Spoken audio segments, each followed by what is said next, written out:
Howdy, y'all, and welcome to the Mr. Maple Show. I'm Tim. Konnichiwa, y'all. I'm back. This is Matt. Today we're going to be walking you around the Rhododendron species botanical garden. Y'all, this is our third trip to the Botanical Garden. It's right beside the bonsai collection, so if you ever get out checking out the bonsai collection, take a minute and check out these cool old specimen Japanese maples and really cool rhododendrons right here in the state of Washington. Now, it wasn't exactly rhododendron peak season when we were here. There's some awesome maples in this garden. This botanical garden does boast the largest collection of species rhododendrons in the world. So they have some outstanding rhododendrons, but we can come back during rhododendron season and show you some of those blooms. Right now, we were a little early on fall color, but there's some great maples in this garden. A lot of cool stuff. Now, this is a 22-acre botanical garden featuring a lot of species and hybrids of rhododendrons from Asia, Europe, and North America. There's also a ton of cool Japanese maples. I've always been in love with a lot of these Japanese maples. My first trip, I came out here with Frank Biles from a Maple Society trip, and we're on a Maple Society trip here today when we're filming this video as well. Frank Biles took us from Seattle, or from Tigard, Oregon, up to Olympia, Washington. We stopped here and got to go around and check out all these cool plants. This is a really large Acer palmatum reticulatum here, also known as Shikadatsu sawa. That's an ancient, it's like one of the first ghost-like Japanese maples that's recorded in Japanese literature. What a big species there, too. I mean, that is a specimen to behold right there. It's huge.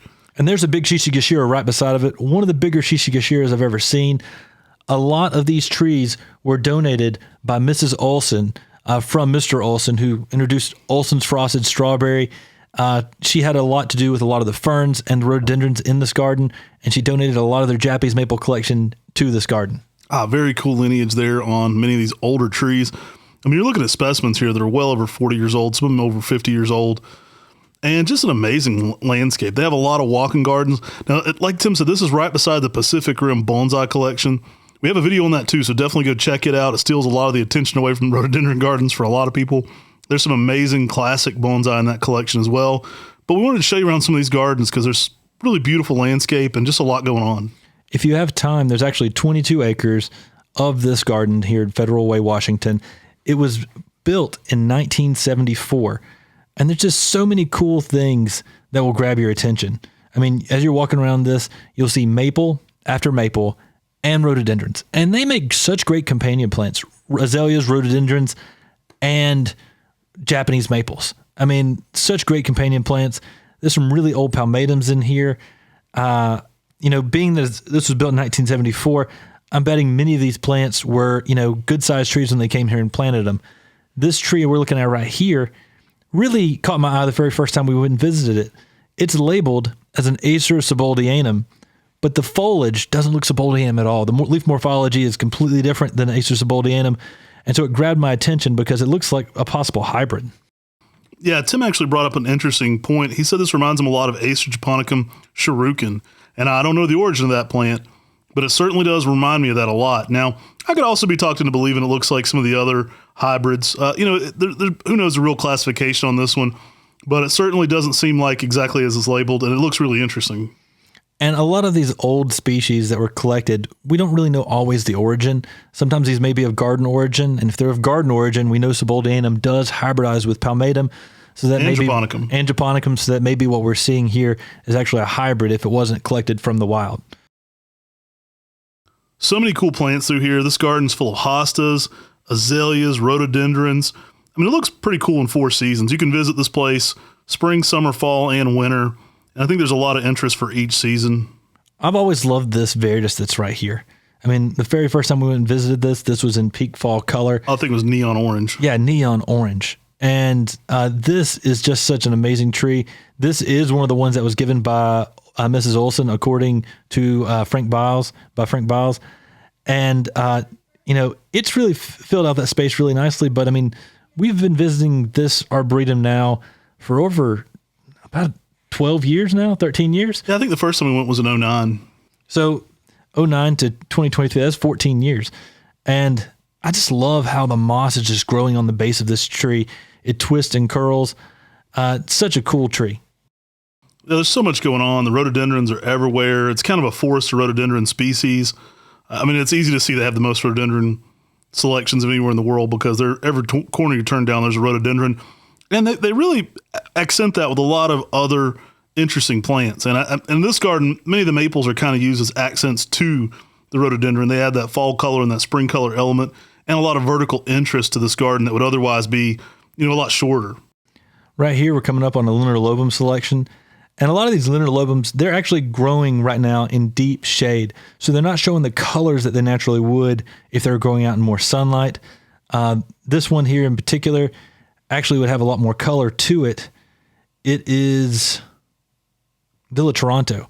That's from Villa Toronto Gardens, introduced by Corvan Geldrin. He was actually doing a talk, walked around some gardens at Villa Toronto Gardens, and found Villa Toronto and Red Pygmy in the same gardens and introduced them to the nursery trade. Yeah, this garden boasts dogwoods, so many cool plants. There's a lot going on just besides maples and rhododendrons. There's a ton of different species. There's Stewartia pseudocamellias. They kind of list on their website. You can go check out when each thing's kind of at their peak. You can look at all 4 seasons and what's kind of ideal to see in each season when you're visiting. And their website is just Rhody, RHODY garden.org. So you can go there and check that out. I like how they break it down by kind of what's going on each season. So you kind of can make sure to focus on the plants that are going to be best during your trip. Speaking of red pygmy, there's a big red pygmy there as well. They were 2 seedlings from that one garden in Italy. And as you can see here, both of these aren't showing quite the color they would be, but they are at their greenest stage because they're right before fall color and they are being grown in the shade. A lot of this garden is very shade-loving plants, a lot of rhododendrons with that high canopy. Yeah, I love this place. It's a nice walking trail. It's really well laid out. It's easy to get through. It's not a big hike. I mean, the place is 22 acres, so you can make it as big of a hike as you want around this place. But I mean, most of the gardens you get to, they're very accessible, and it's not hard to navigate your way through here. I like the textures the ferns give in this garden. I never thought about using ferns as understories for Japanese maples, but they really do give a nice soft texture with your Japanese maples being more of the focal point in the garden. Yeah, it feels like a forest here, but it's a forest of all cool plants. So it's like a Pacific Northwest forest of woody ornamentals. It's not natives. And there's a few natives shading the place out, but there's a lot of really cool other plants mixed in here. I like just going and checking out a lot of these specimens because they're so old, they've stretched out, but they've got such interesting shapes. And no 2 trees are alike when it comes to Japanese maples.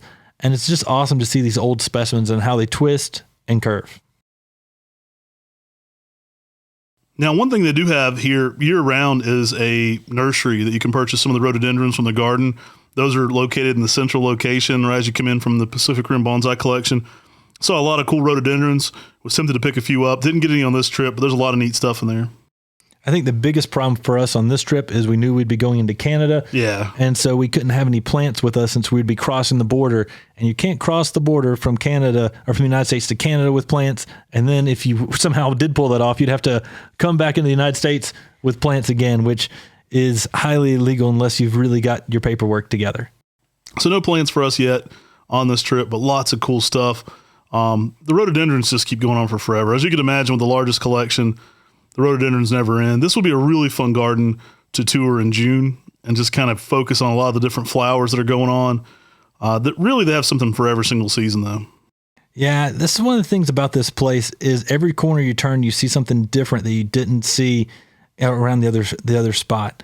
And it's just so cool, all the rare plants they have in this garden. I mean, their focus is on rhododendrons, right? They don't call this the Japanese maple garden, but everywhere I turned, I saw another Japanese maple.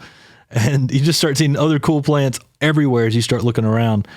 It's such a delight. I didn't get time to go around the full 22 acres, but I'd really like to go back and spend more time there at these gardens. Oh, this is about the time of the day where the bus driver told me to go find Tim because he was still running around with his camera videoing this, and the bus was ready to go. So they said, go find your brother. We're leaving pretty soon. I'm pretty sure if you heard the audio in this, it was, hey, Tim. Hey, Yeah, Tim. hurry up, dude. The bus is leaving. Right.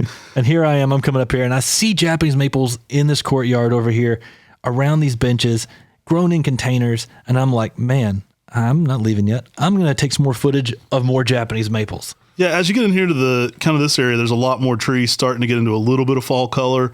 Start to see some reds and oranges and yellows and a lot of those things peeking through. This area had some older, large Japanese maples as well that really just showed out, and some younger ones in containers that were relatively new. And I wondered how old some of these trees were, though. I mean, some of these trees that were in here clearly had been in here quite a while. You wonder how much bigger these Japanese maples would have been if they had put it in the ground. Right. But I often look at Japanese maples in containers, which many of y'all grow them in containers. But I think, man, it's so much easier to just put that tree in the ground, let this tree grow out to be a big, gorgeous tree if you've got the room. Some great lace leaves here in containers. Some of those fall colors will start a little bit earlier in the pot. That root temperature is getting a little lower. So a little bit of the color was already starting on many of the trees in the containers. Nice greenhouse with some tropicals going on back here. But just so much going on outside. There's some great Japanese maples all around and some beautiful specimens in the ground. Over here on this side, you can see that there's some hosta sticking up on the side. They've got just a very unique conglomeration of plants, and they use them really wisely. I mean, as you can see here in this courtyard, the Japanese maples just extend the garden where there is actually no ground. And you see they use accent plants very well to grow with the Japanese maples and all the other plants. It's planted very well because there's not a lot of space for weeds to grow. I mean, everywhere has a unique plant that's growing there and has been planted there with a purpose. Yeah, if you fill in all the spaces, it's easy to garden, right? You don't have to pull as many weeds if you fill in all the spaces with other plants. That's the other side, I believe, of that big reticulatum, that Shigatsu sawa. It's just an amazing specimen. One of the best specimens of Shigatsu sawa I think I've ever seen. I think it's nice right now, but could you imagine that in early spring? I bet you that's incredible. And here's that sales area where they have so many different rhododendrons and species rhododendron. I'm a big fan of the Yakusumanum. That's probably my favorite of the rhododendrons. So, I mean, there's so many cool things when you start going around here and checking out all these different rhodies, and they've got photos and descriptions. It's basically a gardener's delight. Yeah, really fun going around here. Fun way to spend your day if you're in that area. This is just really a great classic arboretum that's got a ton of older plants. So take care, y'all. God bless. And have a good day.